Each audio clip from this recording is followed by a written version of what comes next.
We are Phantom.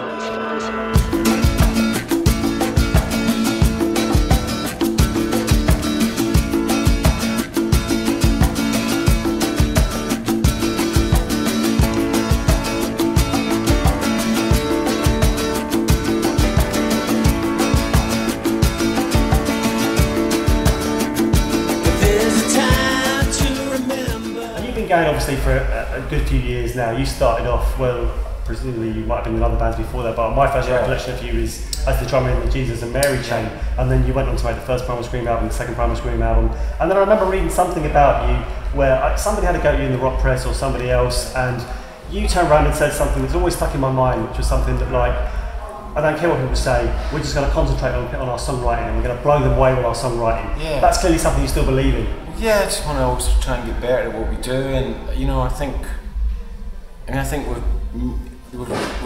some songs in this new album that are real, for me personally, a real advance, you know, on anything that we've done before, and so that's a good thing, you know. I mean, whatever anybody else thinks, I think we're improving. I think we're getting better. We're getting better at expressing ourselves in a more poetic, beautiful, but also hard way, and psychedelic way, and hopefully humorously as well. And yeah, we're just trying to be good artists, you know. That's really what we're trying to do. Absolutely, yeah. Do you still consider? It's always been, to me, this whole thing has always been an experiment. Sure. You know, even from day one when I couldn't play and we couldn't write songs, and I was the guy I started the band with, Jim B, would play one chord on the guitar. He could barely play a bar chord, and I would get dustbin lids, like trash can lids, because I couldn't afford drums, and I would use them as drums. I would play the kind of more Tucker, Jesus Mary chain beat, and we would just scream, both of us. But you know, that was like us having fun, but it was an experiment in sound. And from then until now, everything's been an experiment. Just to, how far can we take this?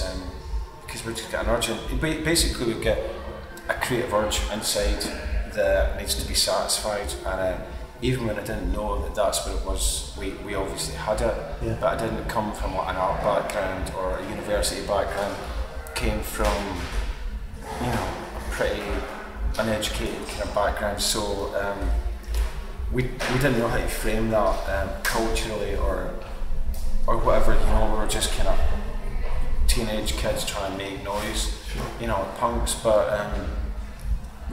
even though we couldn't write songs, there was a creative urge inside us to make this sound. So really we're still doing that, but we can now make more shapes, and we can articulate what we feel better, and I think we're getting better at it. So really it's like sculpting, but it's like sculpting the sound, it's collage and sound, whatever you want to call it, I don't know, I don't know. And we're just making rock and roll, doing our best. Absolutely. Basically. Enjoy. Thank you. Bye. See you. You know, they used to call Lou Reed the Phantom of Rock. Did I? Right. Yeah, it's like 74 when he was a rock and roll animal, and he had his hair bleached blonde with that's crosses, shaved up there and the big shades. That's the Phantom of Rock. The Phantom of Rock, yeah. Nice to meet you. How are you? Big fan of Phantom. Oh, we're a big fan of yours, funnily enough. There's the edge now. Thanks, guys. Big fans of Phantom. Big fans of yours, man. Thank you. Cheers, lads. We are rolling, and as you may have seen there, well, I don't know how all this is going, but we just met the Edge out of U2, so that was very exciting indeed. He's now gone into the posh building where rock legends go. Talking of rock legends, you just saw me, or heard me, depending on why we're doing this. I'm presuming saw because it's TV. Bobby Gillespie out of Primal Scream. We presented Primal Scream with the Phantom Legend Award. Bobby Gillespie, an absolute gentleman. I was very nervous about meeting him. He turned out to be a top-notch guy, genuine legend, and clearly gave us a history lesson about rock and roll as well. I didn't know the Phantom thing about Lou Reed. I think we're going to take full advantage of that in the near future. But Bobby Gillespie, a genuine Phantom legend. He's got his award. He's just about to go on stage. We better rush off because we've got to go and see him. It's been a pleasure talking to you. Goodbye. We are Phantom.